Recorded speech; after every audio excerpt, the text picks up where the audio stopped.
Okay, great. So I'm so happy to have with us here today Dr. Sigal Balshine, sorry, um, who is a professor and director of the Aquatic Behavioral Ecology Lab, ABLE, at McMaster University in Hamilton. So thanks so much for coming all the way from Hamilton today to be with us. So Dr. Balshine specializes in the behavior of freshwater and marine fishes, especially in relation to ecological and evolutionary theory, as well as how humans are impacting fish communities. Her research focuses on fish sociality, fish breeding system evolution, and anthropogenic impacts on fish behavior. She received her BSc in zoology from the University of Toronto and her PhD from the University of Cambridge. And she joined the Department of Psychology, Neuroscience, and Behavior at McMaster in 2000, PNB, and is also an associate member of the Department of Biology at McMaster University. Dr. Balshine is widely published, including in journals such as Proceedings of the Royal Society and Proceedings of the National Academy of Science. She's won a number of awards, including a Canadian Foundation for Innovation New Opportunities Award and an NSERC Accelerator Grant. So please give a warm welcome, and I'll stop sharing so you can share your presentation there. Hello, everybody, and thanks for that really lovely introduction. Stephanie, I really appreciate that.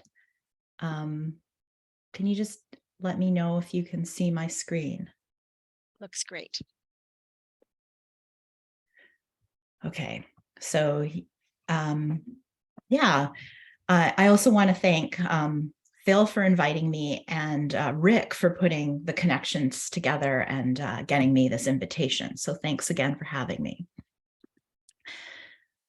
So to start my talk, I'm going to take you back to the early 1980s when the residents of a small neighborhood of houseboats just north of San Francisco were having a really challenging time.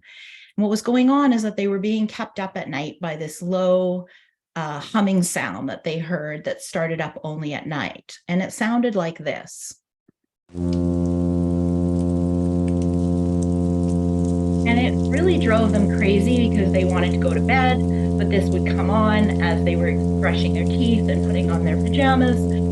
And they would call the city complaining, but by the time the city workers came the next morning, the sound was gone. So the folks in this particular neighborhood were really scratching their heads and wondering what's going on. And there were lots and lots of hypotheses or suggestions about what might be making these sounds. They tried to guess what it was. A number of people thought someone had a very loud electric razor. Other people said that's ridiculous. It's way too loud for that. It has to be swarming bees under our wooden houseboats. Other people were saying, no, it sounds very much like a motor running. And some folks were suggesting it has to be military drills by secret submarines. And they simply can't tell us that there are naval drills happening off. That's what's causing these vibrations. But as you guys are probably very well aware, none of these sounds came from any of these things. The source was this 20-25 centimeter fish known as the plainfin midshipman or Perichthys natatus. And this is a species that I've been working on for some 10, 12 years. And the first thing that we should remember about them is that they make this lovely humming sound, or they sing. Maybe you don't think it's so lovely, but I think it's quite a fun sound. But why do they hum? What's causing that humming?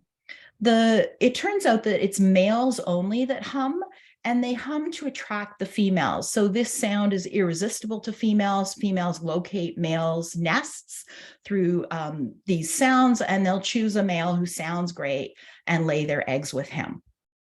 But how do they make these sounds? How do they make these hums? Well, luckily for us, Andrew Bass at Cornell University figured a lot of this out. And what he found was remarkably, they have this really specialized muscle around their swim bladder. Now, swim bladders in most fish are just used as gas exchange organs or for buoyancy. A fish will go up as it fills and come down as they deflate. But these swim bladders are encased in this special muscle called a sonic muscle. It's this pink stuff you can sort of see right here.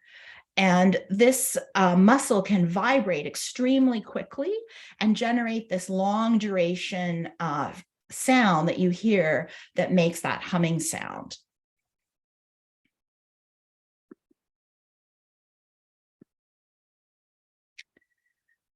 So this specialized muscle on the swim bladder vibrates, and Andy figured out that it's controlled by this set of sonic nerves that run up the spinal cord into the hindbrain.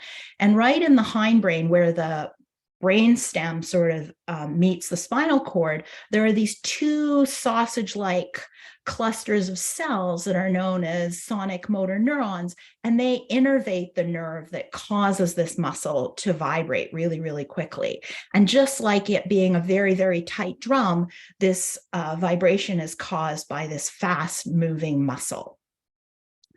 Now, it turns out that midshipmen don't just hum. They don't just sing for females.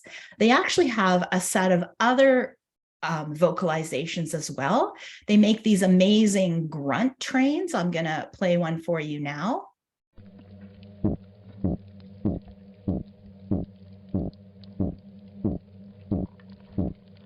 And they can also growl. This is a growl.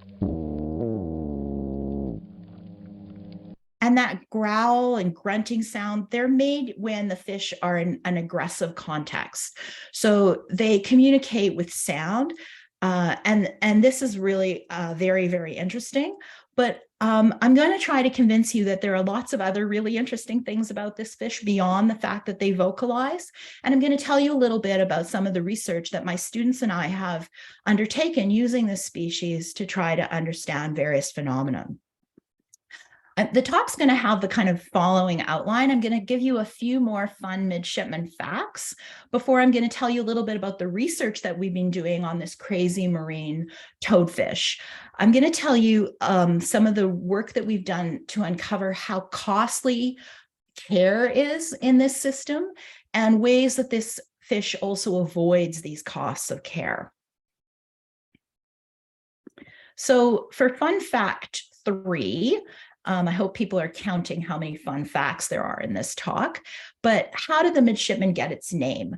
This is kind of a cool story, but if you turn over a midshipman onto its belly and you look at its ventral surface, you'll notice that they have around 700 or more light-emitting cells called photophores all over their ventral surface. And these bright spots made people think about Navy uniforms. Midshipman is a rank in the Navy, and when people saw these photophores, it made them think of the buttons on the Navy uniforms. Now, these photophores being on the bottom side of the fish, on the ventral surface all over their tummies, is a very strange thing, because most of the time when you see a midshipman, it looks like this. It's kind of buried down into the ground in the sediment, the soft sediment. And it seems very odd that it would have these amazing flashlights on its ventral surface. And, you know, this is sort of another set of midshipmen. You can't find them at all. They're very cryptic. They're buried deep in the sand or in the mud. And it turns out that they don't use these photophores during the day, but at night is when these fish get much more active. They're active nocturnal predators. They're considered ambush predators, and they come off the seabed and they use these photophores to lure in their prey that we think are attracted to the light. And these photophores are sort of a way for them to potentially lure and prey, but it also may be a way for them to avoid predation. So they are thought to flash them at predators to sort of scare predators away. And it's also been suggested that these photophores present some sort of counter shading for predator avoidance. So if a predator is beneath a midshipman and it looks up, it won't see the whole silhouette of a fish. What it will see is parts of the fish, because these photophores sort of break up the shape of the fish, and predators may not recognize it as prey from below. So these are the reasons people think these photophores exist. The truth is that it's still a much debated topic. Another debated topic is where they exactly exist. We know they're from the Pacific Ocean, and we know that they're on the west coast of North America. But Rick, who's part of the audience, will disagree with what is stated in most books, which is that these midshipmen exist from Baja California all the way up to Alaska. Rick's has a theory that they actually don't go much beyond northern British Columbia. So there's still much to learn about this species. But one of the really cool things I think about this species is that they live deep in the ocean for most of the year, 200 to 300 meters down in the ocean.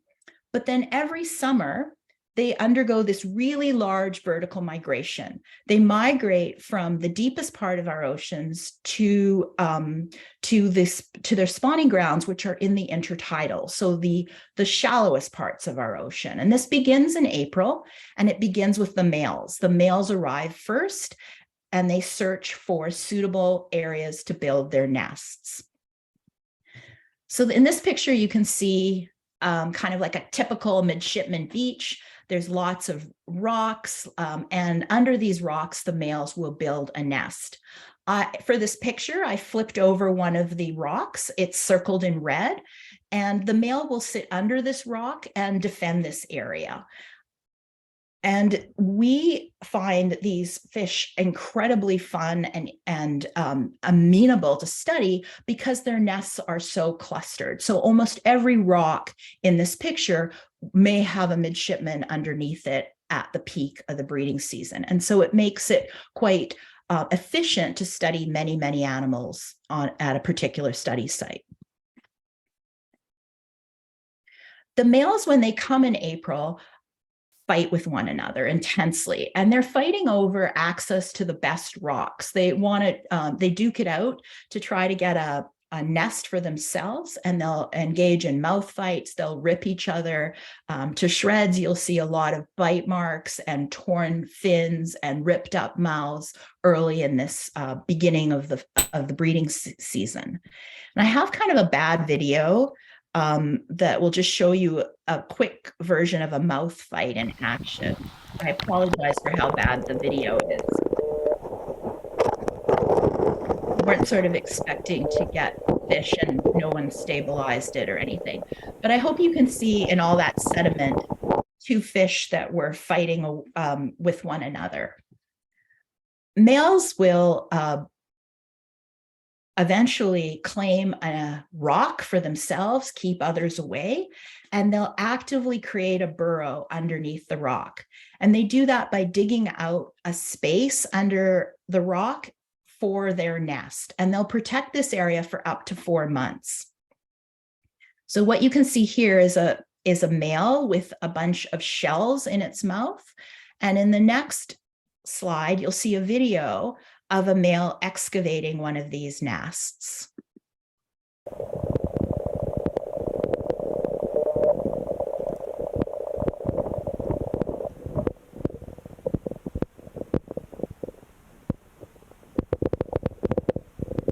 So once the nest is excavated and prepared, the male will start singing and attract a female.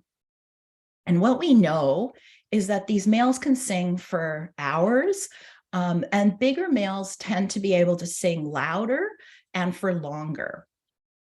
And this attracts more females. So males that sing the loudest and the longest attract the most females and will get the most eggs.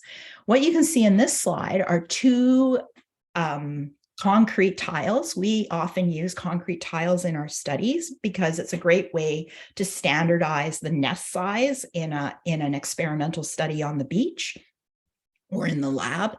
And you can see that the nest, or the tile on the left, has a small brood of eggs. Those yellow things are eggs. And the tile on the right has many eggs. Many females visited this male. Presumably, this was a larger male who made longer, louder calls. And what the females do after they've laid their eggs is they return to sea. They may be in the nest for 10 hours, 20 hours, 24 hours, but they eventually leave and go to back to the sea, leaving the male to care for the young for up to 4 months. So males can stay on their nests for up to 4 months, and they'll guard any embryos they have in their nests. They also will brush them and fan their young, and they'll remove debris with their mouths. They'll squirt the eggs to try to keep them moist, and they'll oxygenate the eggs with their fanning until the young are free swimming. So baby midshipman takes 60 days to develop. It's a very long development period for a fish of this size. And the males will look after them that whole time. So the eggs begin very, very yellow. They turn a beautiful kind of darker orange with time. And eventually the yolks will out of the yolks will pop a set of eyes and then a tail, and eventually you'll see little tiny silver fish. And the bottom square is what the fish look like when they're just about ready to leave the nest and go off to the sea themselves. And this whole period of development takes 60 days. Now, a carrying male can have overlapping broods. So what you're seeing here in this picture is a nest where a male has a bunch of silvered young, which are about ready to pop off the rock and go off to sea. But he also has some older eggs that are the darker orange at the bottom, and some brand new laid eggs that were maybe laid yesterday and are bright yellow. So this male is now stuck at this nest for another 60 days, potentially looking after these young for a very long period. And as you can imagine, all of this care takes some energy, and our diet studies have shown that these fish really don't eat anything during the breeding season. So they're losing weight. Looking after young takes a lot of time and a lot of energy. Ask any parent, ask any grandparent, they'll tell you that's true. And this is also true of midshipmen. So the picture here is one of my previous grad students, Dr. Anish Bose, who's now a postdoctoral fellow in Sweden. And what Anish did was he measured the body condition of fish on the beaches over the breeding season. He looked at fish in May and then in June and July. And he weighed the fish, and he watched how their body condition deteriorated over the breeding season. He also collected a lot of tissues.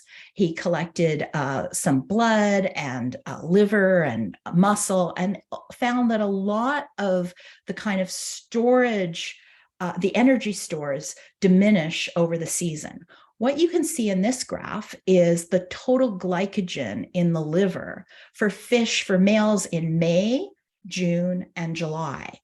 And you can see that there's this gradual decrease in the level of glycogen. And this is true of lipids and proteins and other storage, energy stores that these fish have in their tissues.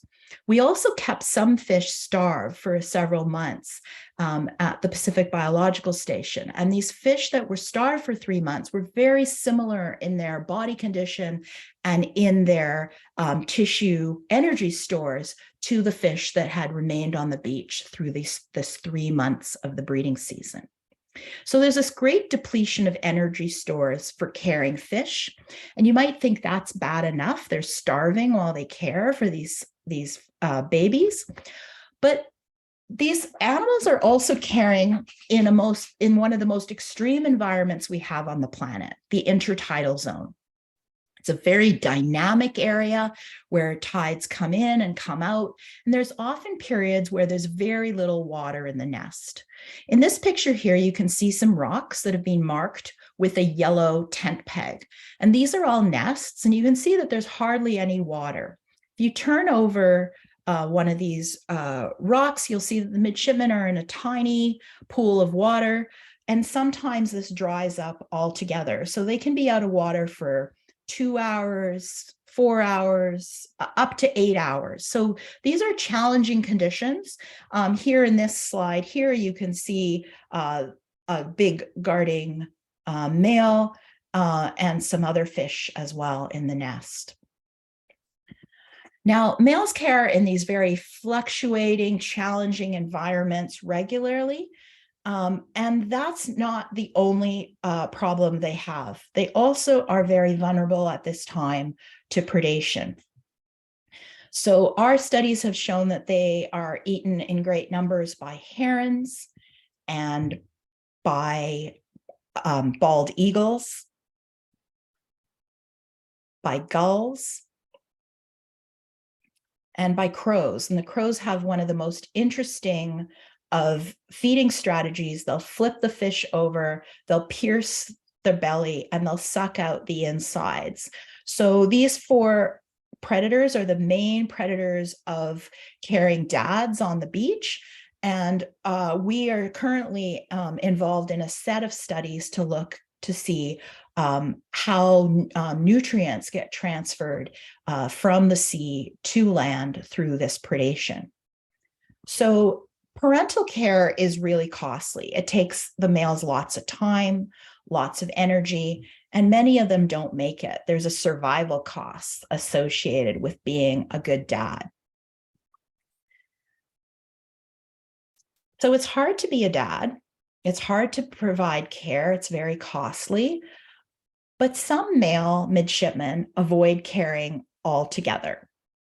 And I'm going to tell you about this right now. So the fish I've been telling you about so far, these males, we call them garters. They're large fish. They vocalize, they sing, as I told you. They compete with other males for a nest. They court the females with that vocal signal. They build nests, and they care for young for long periods and starve while they're doing that. But there are also these small little males that we call sneakers. These are very small, silent males. They never get involved in physical competition. They don't provide any parental care. They sneak into the nest, they drop sperm, and they leave very, very quickly. So when you have very costly parental care, there's an opportunity for individuals to use a different tactic that avoids these costs. And we think this is what leads to sneaking. The sneakers avoid building a nest, they avoid the costs of courting, and they avoid the costs of providing parental care. Okay, these sneakers are tiny. They're really, really small fish. How are they competing with these much larger, perhaps sexier, certainly louder midshipman guarding males? What do? My lab has been really interested in something called sperm competition, which is the competition between sperm. Males of 2 different males might both compete for access to a single female's eggs, and we call that sperm competition. So the people in my lab, when I told them about what was going on with these sneaker males, they said, well, maybe the sneakers have more competitive sperm. Maybe they're competing through their sperm. Maybe they have super sperm. And the 2 students who got most involved in addressing this question are featured here. Dr. John Fitzpatrick, who's now a professor at Stockholm University, and Jessica Miller, who was a master's student with me, and she is now working as a laboratory demonstrator at the University of Waterloo. So the first thing that Jess and John did is they looked at the testes, the investment in testes. And what they found was something that actually Andy Bass had already found long ago. but we confirm this, that sneaker males are investing a lot more in testes.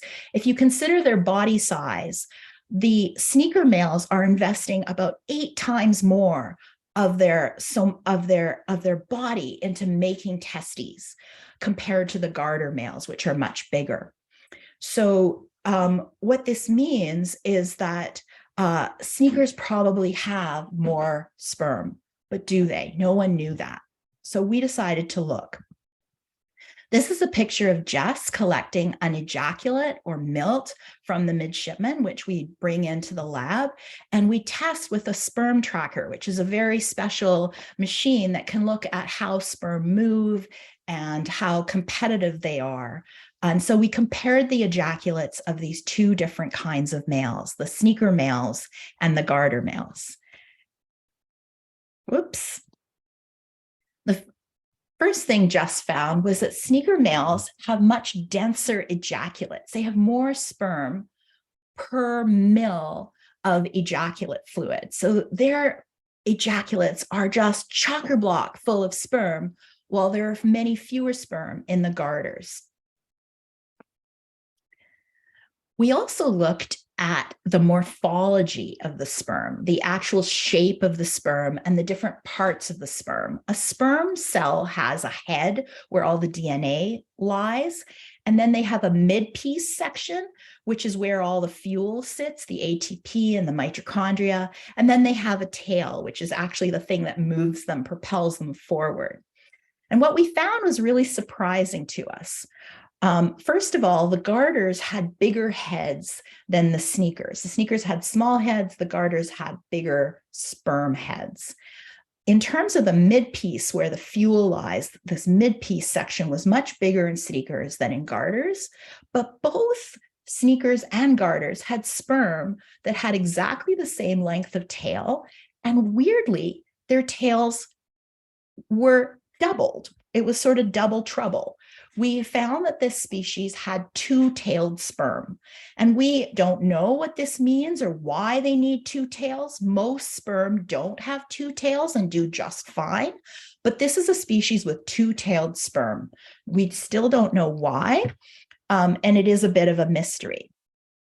The other strange thing that happened is that we noticed that the heads of the sperm were not normal teleos bony fish sperm heads. These were long, elongated heads. And moreover, we saw that there were whorls and twirls in the heads. And when Jess quantified this, she found that the sneaker males had more whorls than did the garter males. And we don't really know what is going on and what the purpose is of these different weird shaped sperm heads, but we have discovered this, and we're really excited about figuring out what function these might have. I should add that sharks and birds have these same twirly heads of sperm, but most other fish have elliptical or circular, spherical sperm heads. So this is an unusual sperm head for sure. The really cool thing about fish sperm is you can sort of get it to activate when you add water. So you can collect it from an animal and then add water on a sperm tracker and see how fast it moves. And that's what we did. That's what John is doing right here on the sperm tracker. And we found that the garter sperm typically moves more slowly than the sneaker sperm. They both slow down over time. That's what you're seeing. The blue is the sneaker, the green is the garter male sperm. And here's a picture of what that kind of looks like on the sperm tracker. Here's some garter male sperm kind of moving their way around in the Petri dish. And here's the sneaker male sperm moving much, much faster. You can just see it with the naked eye. You don't even need a sperm tracker to see this. So we found out that sneakers indeed have very, very competitive sperm, but we were wondering how common are these sneakers? And I had a student called Karen Cogliotti. She's still called that. She now works for the Department of Fisheries and Oceans. She was a PhD student, and she wanted to ask the question, how common are sneakers? And Karen knew she had to ask this question across time and also across space. Like, how do the populations differ across a geographical range in terms of how common sneakers are? And she used the same techniques to address these two different contexts. The first thing she did was when she got to a study site, she would lay 100-meter transect. And when I say she, it was really an army of people helping. I certainly helped many times on these studies. 100-meter transect was laid on the beach parallel to the shore. And then every 10 meters, we'd lay a 2.5 by 2.5 quadrant down. And these quadrants were mapped, and every single rock was turned over, and we quantified how many nests and how many midshipmen we found in each quadrant along these 100-meter transects. So Karen would find a nest. She would mark it with a tent peg so we could come back to that very nest, in a couple of weeks. The males were always measured. They were also fin clipped, so a little bit of fin would be taken away for a DNA sample. We would mark the fish with an elastomer dye, and we would take some of their eggs for DNA paternity tests later on. So here's the way we mark them. We inject a little bit of this elastomer or this tattoo dye between their dorsal fins. And because you can pick different parts of the fin and use different colors of dye, you can have a lot of unique markings and be sure that when you return to a nest 2 weeks later, it's the same male that you marked 2 weeks ago or a month ago or 2 months ago. And the first thing that Karen found was that the proportion of nests that had sneaker males was much higher early in the season and really decreased by June and by late July. So there were fewer and fewer sneakers over time in a breeding season. We also had sites up north in British Columbia and Washington State that we studied. And we also had 4 sites that really were Andy's study sites, Andy Bass's study sites down in California. And we visited all these sites several times over the season. And we were really surprised because what we found was that for every 9 garter males that we found, we only found 1 sneaker male. So sneaker males were not that common, and it was really similar across populations. We found the same kind of ratios of 9-to-1 in the South, in California, and in British Columbia up north. So to sort of answer the questions that I posed earlier, how do sneakers compete and how common are sneakers at all?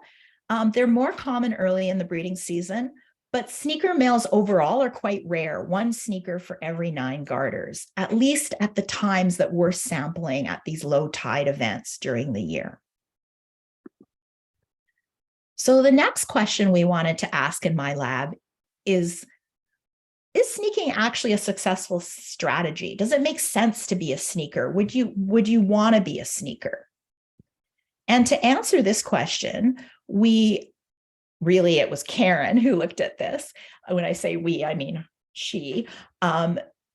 She took a cross section of the eggs from each of the nest, and she also had a little fin clip from the dads that were looking after these eggs. And then she performed something called a microsatellite analysis. So by matching the tissue from the adult fish to the tissues that the babies gave us, we could use these special molecular markers that were developed for midshipmen to determine a paternity value for each of the fish in the broods. So this is the kind of data that Karen would get. She'd find like a mother who had specific bands, And she'd find not a child, but a baby midshipman that also had some bands. And you could tell that, say, the mother and the child have the same band here, but there's a unique band here that doesn't occur in the mother, but occurs in the father. And if you have enough of these regions that you can sequence like this, you can get a probability that the individual fish that's carrying for these young is related to the young in that nest through this technique, a microsatellite analysis. So this is the kind of overarching picture that Karen got, looking at many different nests, at 74 different nests. And what you can see here is the degree of paternity, how closely related was the dad to his brood, and the different frequencies that were found.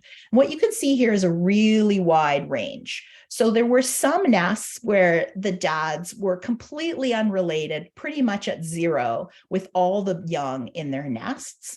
And there were other dads who were looking after young that were completely related to them. Around 100% of the young were their offspring.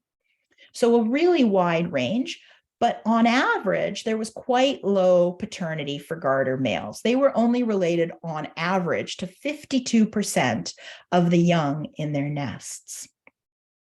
So next, Karen wanted to figure out, well, who is the dad if it's not these garter males? And what she discovered, doing kind of a very concentrated analysis of one section of the beach, was that the sneaker males were actually only fathering about 2% of the babies. We could actually find sneaker males who were the dad of only 2% of these really well characterized nests. And most of the paternity came from these guarding males. So the garter males in this really concentrated study was up at 74%, and 11% of the paternity was assigned to these males who were large and garters as well, but were called takeover males because they ousted the old male out and took over the nest. And they were dads of about 11% of the babies that Karen genotyped on the beaches. And you'll add up those numbers and see that we didn't know about the dads for some of the offspring. About 13% of the offspring on these beaches that Karen really well characterized had no known dad. So if you assume that this 13% actually goes to sneakers, they might be up at 15% of the paternity, but that's still nowhere near as high as the paternity that the garter males get. So this suggests that sneakers might not have the very best of reproductive strategies, and they might be making the best of a bad job. So is sneaking a successful strategy? Well, it might be, but our data doesn't provide strong evidence that it's a great strategy. But then again, those garters were only related to about half of the young in their nest. So what's going on? Why are so many of the young not related to the dads? And we think that one of the other ways that you can get around really costly parental care is to use a tactic that avoids these costs, like sneaking. But another really good strategy to use is to take over a nest from another male who's already put in the work to build it and excavate it. And we certainly see a lot of these nest takeovers, perhaps explaining the low degrees of relatedness between the dads and their kids. So I'm just going to stop for a minute. Stephanie, how much more time do I have before my time is up? You have lots of time. We're not going to cut you off at all. Yeah, we've got lots of time. Okay, fabulous. I don't have that much more to say, but I have one more section, and I just wondered if I had time for it. Definitely. Awesome. Okay, so given these costs, these high costs of parental care, you might be scratching your heads and asking, like, why are the males willing to give care to young that are not their own? If it's really that costly, if they can lose their lives, if they're using up a lot of their energy stores, if they're starving. Why are they doing this? And can they tell? Are they actually changing their behavior in response to this lost paternity? So this was a question that Anish, who I told you about before, decided to tackle. He wanted to ask the question of, do garter males respond to this lost paternity in any way? What might be the cues or the signs that a parent uses to detect that they've lost paternity, and then do they act on that lost paternity? Our prediction from evolutionary theory is that a male should reduce their care or even abandon their nest if there's a risk that the young in that nest are not his own. So you might reduce your effort. You might not be as good a dad if they're not your kids, or maybe you'll eat some of the eggs or eat all of the eggs, or you might just abandon altogether. So to test this prediction, Anish ran a series of paternity experiments in the lab and the field. And I'm going to tell you about them because they are very cool. So in our lab, we make use of concrete tiles as artificial nests. We love them, and the fish love them. So you can see Anish here getting ready for his experiment with a bunch of concrete tiles, and you can see a concrete tile in the water as well. The midshipmen love them. All we do is we kind of hollow out a little bit of a divot, put down the tile, and the males kind of come and do the rest. And the females seem to love them too. They'll lay their golden eggs on these tiles, and they're really much easier to lift than a big boulder is. So they're very convenient for many reasons. So Anish asked the question, how do males assess their paternity? How can they tell if they've been cuckolded or if the eggs are theirs? And the first thing he wanted to know is, do they use some sort of direct cues that come right from the eggs? Are the offspring themselves giving males the smell or the taste or maybe even the sound that I am your son or daughter? Are there some direct cues that the males are using? So to ask this question, what Anish did is he built artificial nests at the Pacific Biological Station in Nanaimo. And you can see some of those nests here. They're made out of bricks, and then a tile would be laid on top, and then he'd release a sneaker in this little bucket, not a sneaker, a garter male. And he'd ask, where does the male go? Does he go to this nest, or does he go to this nest? And this is what it would look like when the tiles were down, except in the cases I'm going to tell you about, the tiles were always the same size. They were always the same size tiles. And then he would bring fish in from the field, and he would release them and see, where do they go?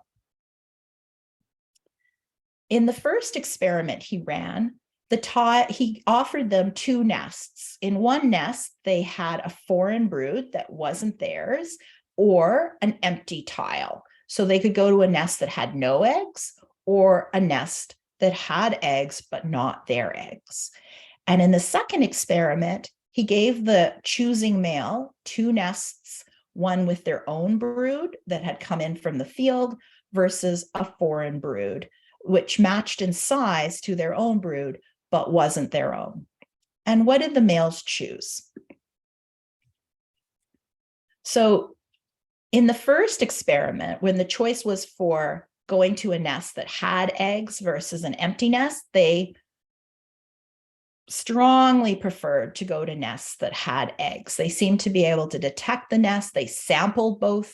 We could tell this from leaving cameras in the tanks, but they strongly preferred to take up the nest that already had embryos. And this is where they hung out and took up made their territory. In the second experiment, when the fish had to choose between their own broods versus a foreign brood, we saw no obvious preference. The males maybe are unable to extract any usable information to say, this is my own brood, But in these lab experiments, the fish did not choose to go to their own brood over a foreign brood.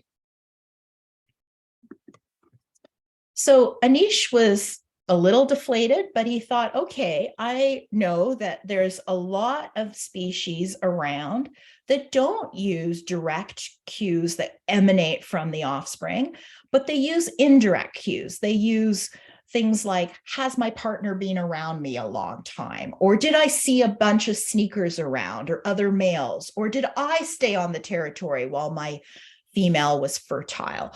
All of these kind of things are considered indirect cues that you might have not be the dad of that set of offspring. And so Anish wondered if perhaps the midshipmen don't use direct cues, they can't detect anything directly from the offspring, but they use some other cues about their environment or about their social situation that lead them to change their behavior, their parental behavior especially. So he ran the following experiment. He created these 3 different groups. He had a paternal group. He assigned fish to a paternal group. He assigned fish to an allopaternal group, and he assigned some fish to a no-care group. Any males in this paternal group were simply given their own clutches to look after. So this all happened on the beach. And it's sort of indicated here, if a light fish has a light brood, it means it was the dad of its own brood. Just like this dark fish here gets to look after a dark brood, this is to indicate that the dads were looking after their own original broods. In the second treatment, the males were simply taken away from the nest and put into a cage, which allowed their empty nest to be taken over by new males. Midshipmen are always on the hunt for nests. And what happened is that all of the males in this treatment that were removed had their vacancies filled by a new male. So this was an allopaternal grouping. So this dark male here was looking after a foreign brood, a white brood that doesn't belong to him. And this white male here was looking after a dark brood that doesn't belong to him. So these males were caring for broods that did not belong to them, foreign broods. And then in the no-care treatment, what Anish did is he removed the males again and put them in cages, but this time he covered the nests with mesh so that no male could take over and provide allopaternal care, provide any care for these broods. The broods were left without any male caregiver. And what he did was he simply monitored the survival of these nests over a 28-day period, about the development the time it takes for eggs to hatch in this species. And these were his results. This is the proportion of the brood that was surviving. And you can see what happened is that in all cases, there was a reduction. So there was survival went down in all the groups. But the interesting thing was that the fish definitely needed a caregiver. When there were no caring males, the offspring survival simply plummeted. That was the no care group. So these offspring did not do well. What's more interesting is that the offspring survival was lower under allopaternal care than it was under paternal care, which suggests that when the animals themselves move into a new nest and they know that they didn't spawn in that nest, they still continue to provide some care, but they're providing less care than they would if it was their own nest. So we're not exactly sure why these animals continue to care to some degree for foreign young, but they do. And this is an ongoing question that I currently have a master's student working on right now in my lab. So to sort of summarize everything I've said to you today in the talk, male care is a very costly venture in midshipmen. It takes a lot of time, a lot of energy. It reduces your chances of survival. Paternity is in the garter males is actually quite low. It's some of the lowest paternity values we've seen. And Males don't appear to be responding directly to any paternity cues, direct paternity cues, but they probably do use indirect cues like I wasn't here when these eggs were laid, and therefore I'm not the dad. So midshipmen are really, I think, fascinating and interesting creatures, and I hope you'll agree for many reasons, but some of the reasons are they hum or they sing. They use these amazing photophores to attract prey and deter predators. They can tolerate incredibly long periods out of water, very strange. They can care for their babies for 2 to 4 months of the year. And there are two kinds of dads. There are the good dads and also the cads. The cads, or the sneakers, are far less common, and males lose paternity to other males, but they'll continue to look after foreign young as well. And this is something that we're still puzzling over and trying to sort out why they do this. So I want to kind of challenge you a little bit and say, you may have never seen a midshipman. Maybe you love midshipmen and you're, know a ton about them. But I do want to say that I think everyone should care about plain fin midshipmen. And I'll tell you why. I think they're one of the best species we have for sentinel ocean health.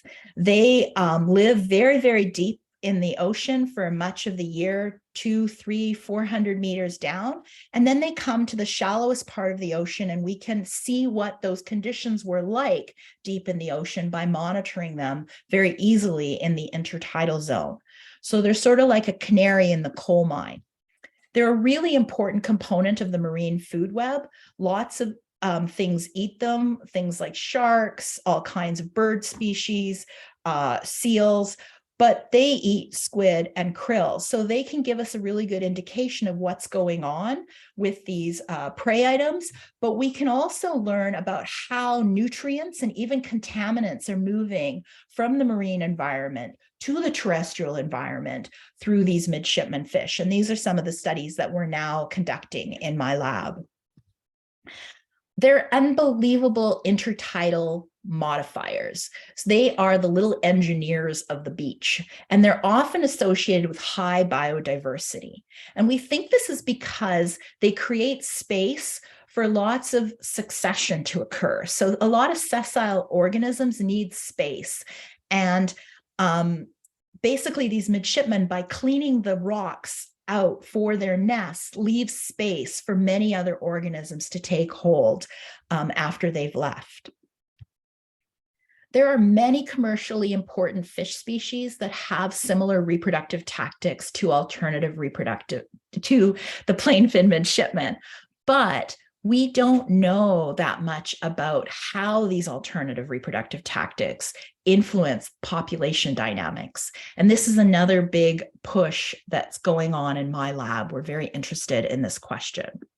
So for all of these reasons, because they're a sentinel species that tell us about food webs and nutrient transfer and even contaminant transfer, because they're a modifier of habitats and associated with biodiversity, and because they can give us an indication of what alternative reproductive tactics do to population dynamics, I think we should all care about midshipmen and get very excited about their biology.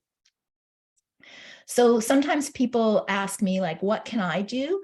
I really want to hear from you. Like, one of the reasons I gave this talk is a lot of you are locals. You might know where midshipman beaches are. Maybe you have a boat or a cabin where there are midshipmen. And I would love to know about more sites. We need more sites. We need fine scale information about their preferred habitats. So if you know where these fish nest, please get in touch with me. I'd really love to know. I'm always on the lookout for more study sites.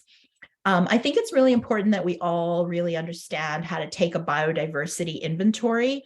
And if you ever notice any kind of dramatic changes in your daily walks or whatever on a beach, it's really important to alert the Department of Fisheries and Oceans of those changes that you're noticing, because sometimes it is citizen scientists that are the first alerters of something, you know, that shouldn't be that way, and something that we've done to the environment that we shouldn't be doing.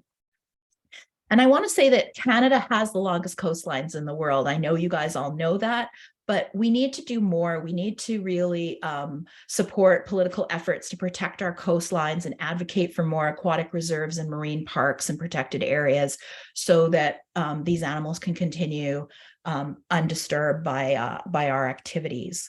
And with that, I just want to say lots and lots of thanks to the many collaborators, friends, and funders that have made this work possible. I really appreciate everything that everyone's done to make the studies that I've talked about possible. And I'd love to address any questions that anyone has. Thank you.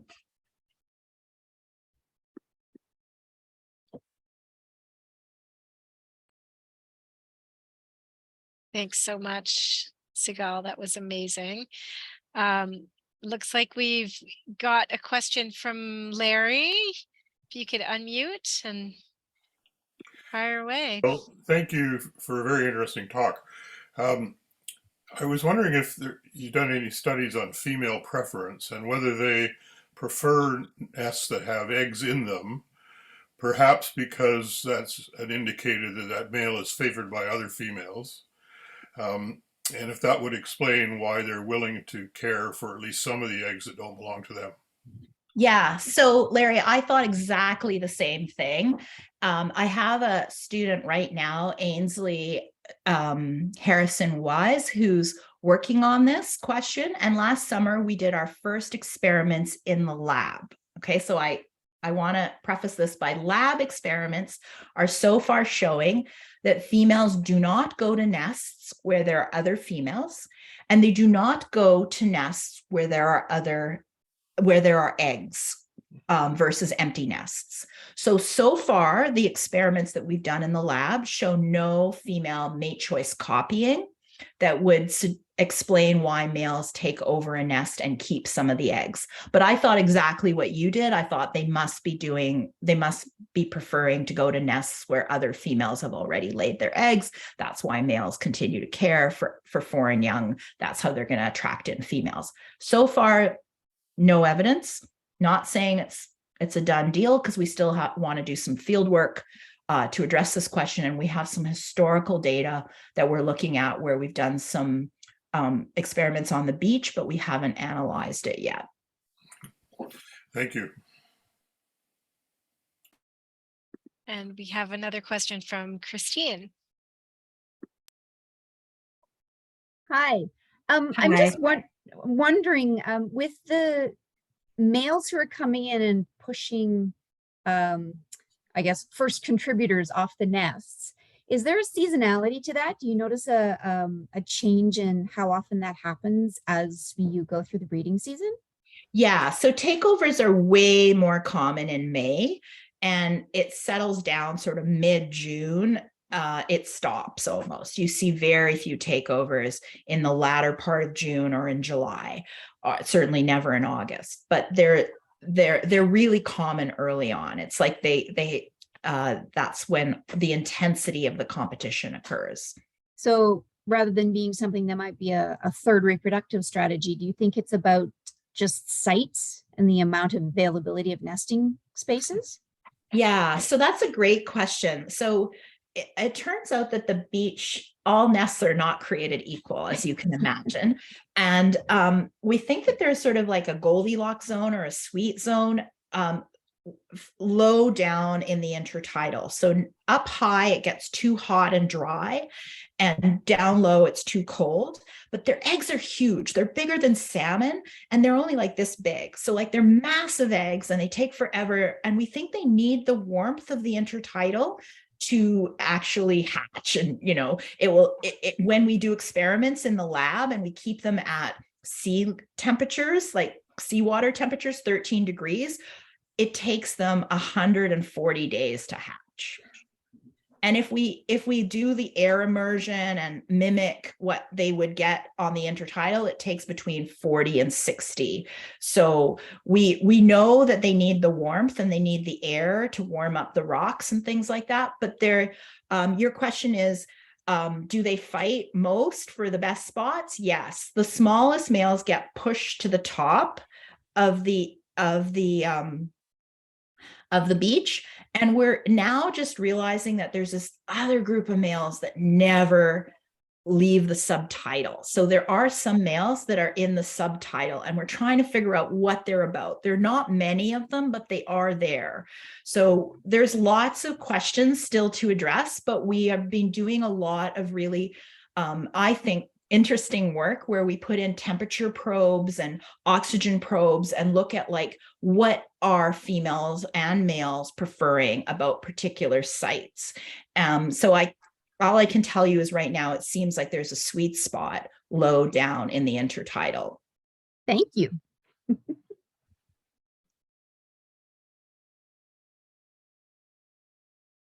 For the great questions. Does anyone else? Oh, there's one that just came in the chat.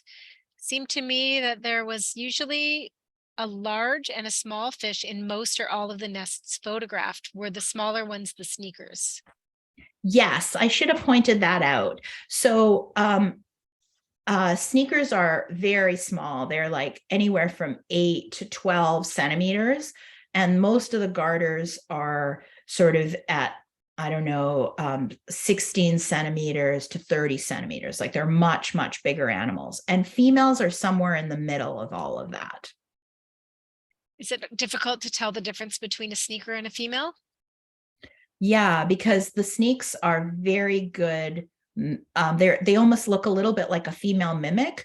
So the females have these beautiful golden bellies, and sneakers can tend to have a little bit of a golden look to them as well, while the garter males are, yeah, they fooled us. We've certainly accidentally put a sneaker in as a female and vice versa, a female in as a sneak. So yeah, it can be a little bit tough to tell. Just on that note, and then we'll pass the baton over to the next question. But I was wondering if that could have affected any of the paternity results, if the sneakers are just so sneaky that maybe you're not finding them, or maybe they're just there and then they leave really quickly or move on to the next nest. In the cordoned off study that Karen did, she closed off the beach and then she typed every male and every female, and like she couldn't type every egg because they have thousands of eggs, but she did cross sectioning. So she did, you know, the eggs don't move. They're easier to sample than the fish, but we don't think we missed anyone for that reason. Great. Okay. I'll field the questions here. I'll pass it over to Melissa, but I am keeping track of the chat. So we'll follow those afterwards. So feel free to put your questions in the chat if you would like to. Over to you, Melissa. Okay, my question was, with the tiles and everything, do you have issues with, I noticed with one photo at the beginning with a lot of people at the beach, high in the background at high tide. And have you had issues with sort of keeping the integrity of your experiments, given that people do beach comb and flip rocks and things like that? Has that ever been an issue? Yes, it's an issue. And we know where we can run experiments and where we can't. So one of our favorite sites to work at is a beach in Washington State, which is privately owned.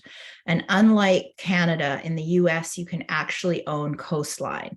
So we have a family who lets us put out our gear and our things and leave our cameras and leave our gear there and leave tiles, and no one ever goes there. It's in the Hood Canal area. It's kind of pretty secluded. We also have another few more secret sites, but they're not at public beaches. Absolutely, people come along and move tiles, and we could never leave a camera or, you know, a probe that's worth a lot of money there because we'd be worried that someone would tamper with it. Yeah. Great question. I also want to say that when people look for midshipmen, sometimes they don't realize how heavy the rocks are to return. And it's really a good idea to, if you happen to be like one of those people who goes around and looks for things under rocks and you happen to see a midshipman, and if possible, if you're wearing gloves, it's much better idea to kind of actually move the fish out of the way, or make sure that they're out of the way before you return the rock, and then let them go back in on their own, or create a little burrow for them, then smushing them when you put the rock back. We have had people, not realize how heavy the rock is, and then put it back on the fish and harm the fish. So you want to be really careful when you're walking around the beach and looking for these guys. So here's another question for you, Sigal. How did the late June, July heat dome in 2021 impact the nests? So the truth is, I do not know. And the reason I do not know is because it was also COVID times. So everything was shut down that year, I think, or at least I wasn't there, and nobody was going out to check things. I think we were on a lot of restricted research protocols at that time, as I recall. My guess is that the populations got decimated by it, but we were not allowed to go to travel to BC. McMaster prevented travel, and my students at UVic were also prevented from doing field work. So it was one of these unfortunate situations where there was no one there to document what happened to our populations that year. I can tell you that they have recovered. That's good to know. Maybe their eggs developed really quickly and offspring moved out of there. Another question for you. Why do sneakers stay in the nest after the female leaves? It's from Dawn.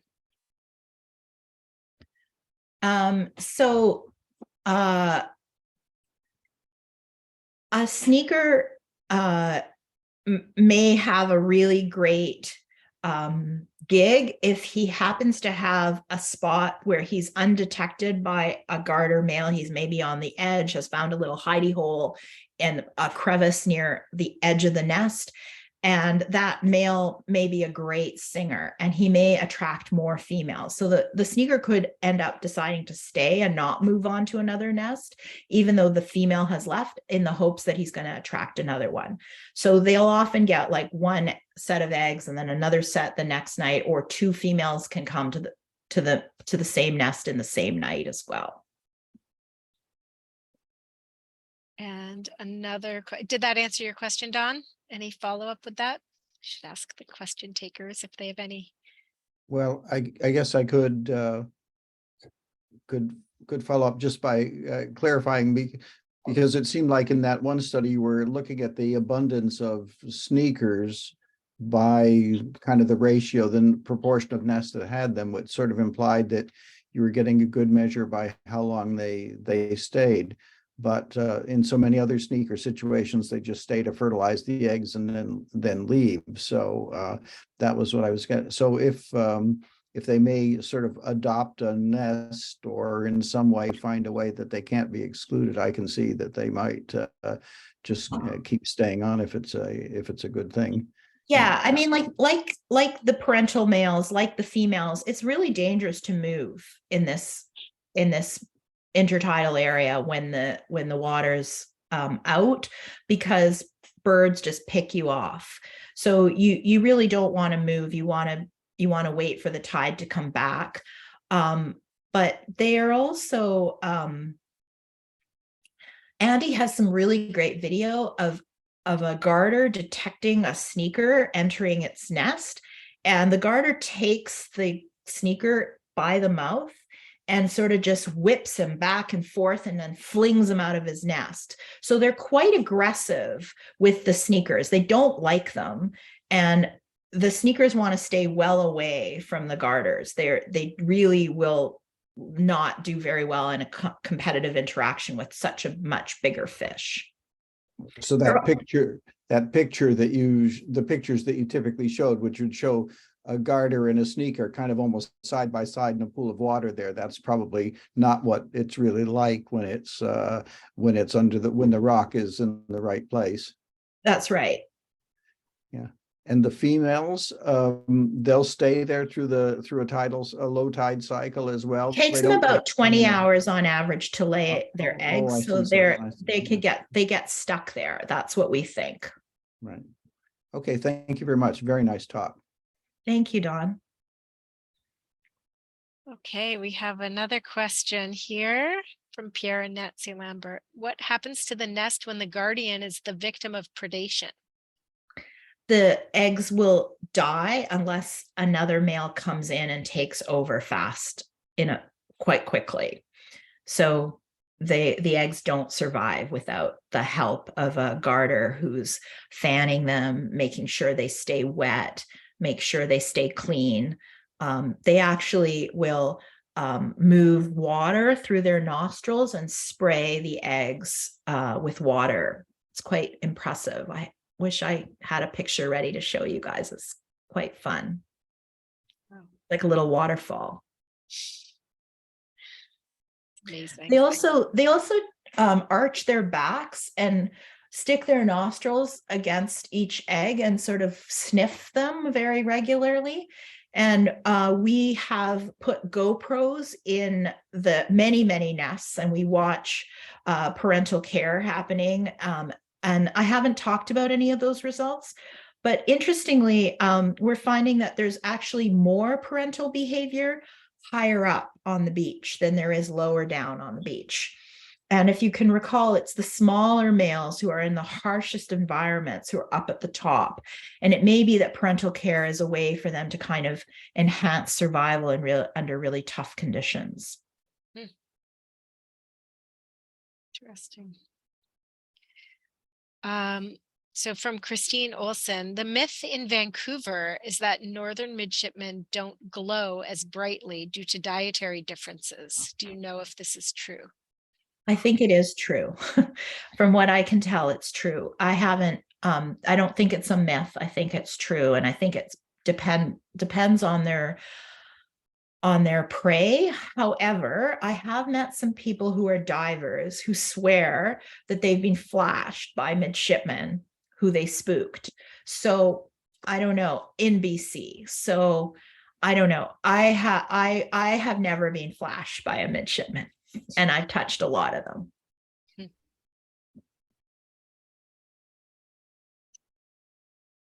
And from Peter Abrams, is the effectiveness of care related to the number of eggs? Oh, great question, Peter. And I should know the answer to this. Do I know the answer to this? I know we have this in one of our papers. I can't remember. I'll say something and it will be the wrong answer. So let me go back to one of my papers that I know. I think I know which paper it is, and I'll send you the answer. I'm sorry, I can't remember. Okay, thanks. What would you predict, do you think? You would, well, I think it should. I think a bigger clutch should have, I think a male should invest more if there are more offspring.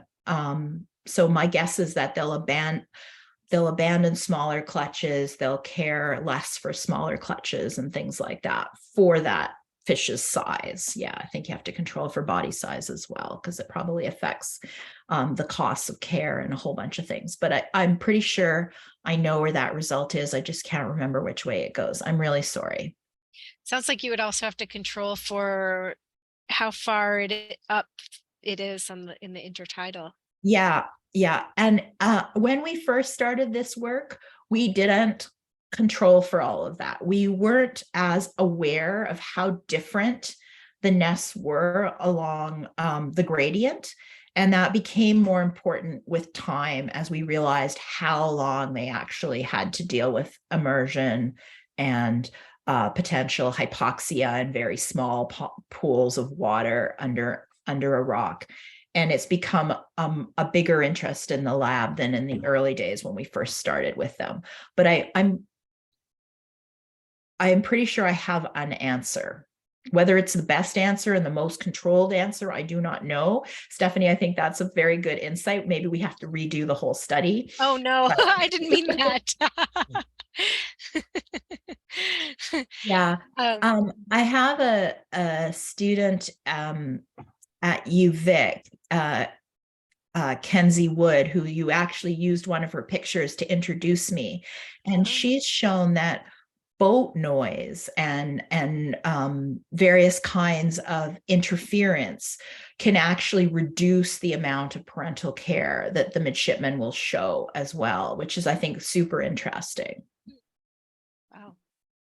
We think about orcas with boat noise and humpbacks and not midshipmen. That's interesting.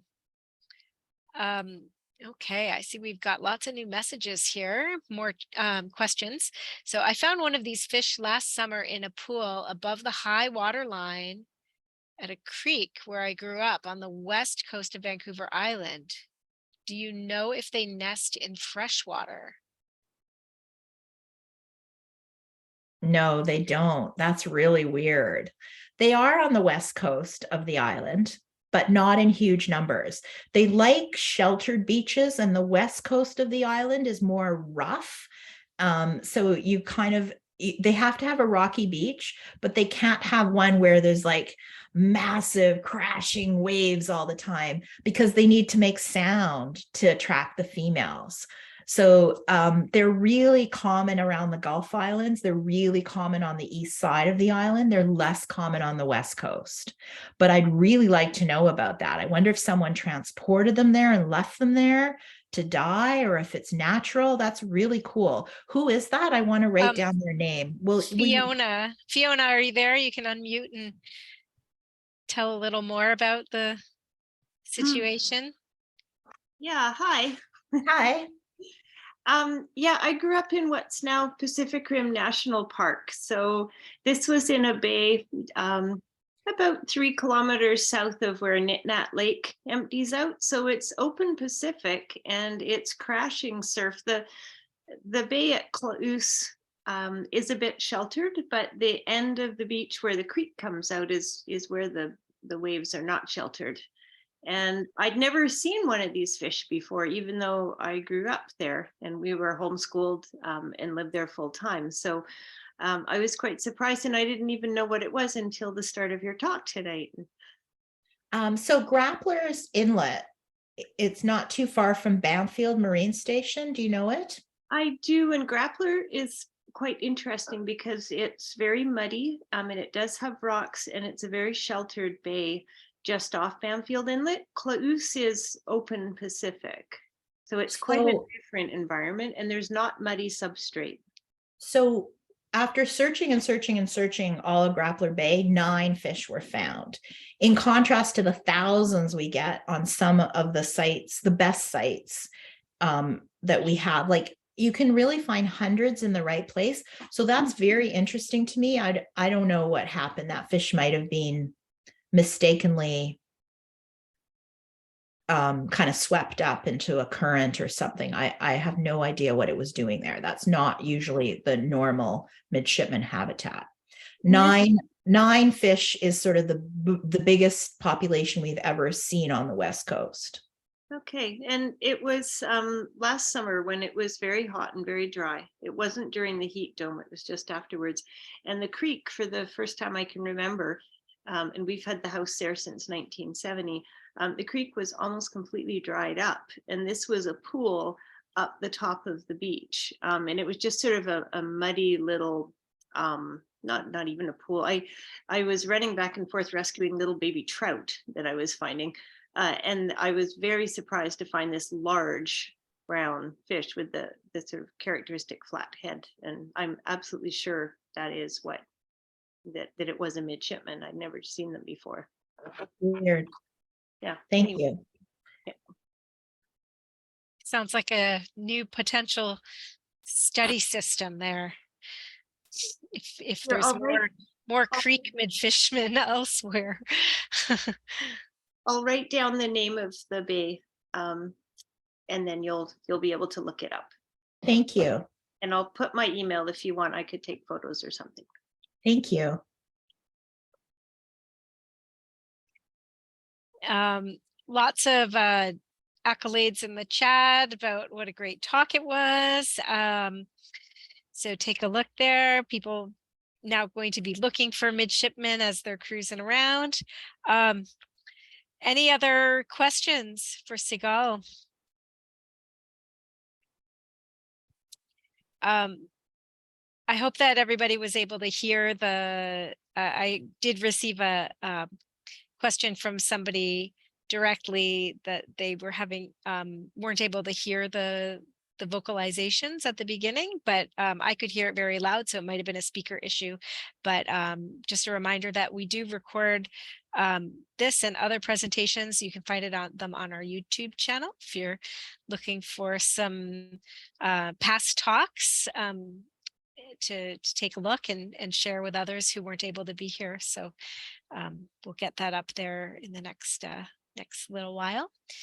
But if there aren't any more questions, I just wanted to thank you so much, Sigal. It was such a fascinating talk, and yeah. Thank you. And thank you for inviting me, everyone. I really enjoyed giving you the talk, and I hope that everyone gets really excited about midshipmen and finds them next spring and summer and tells me all about their adventures, and I find new study sites. So thank you. I will definitely be looking for them. Okay, well, good night, everybody. Have a wonderful evening, and hope to see you at some of the next talks and outings. Bye. Thanks, everybody. Bye. Thanks, Stephanie. That was wonderful. What a nice group of people. Oh, yeah, it was so good and such great questions. And I hope everything went smoothing. I had internet problems again. I kept getting booted out, and like 5 times at the beginning.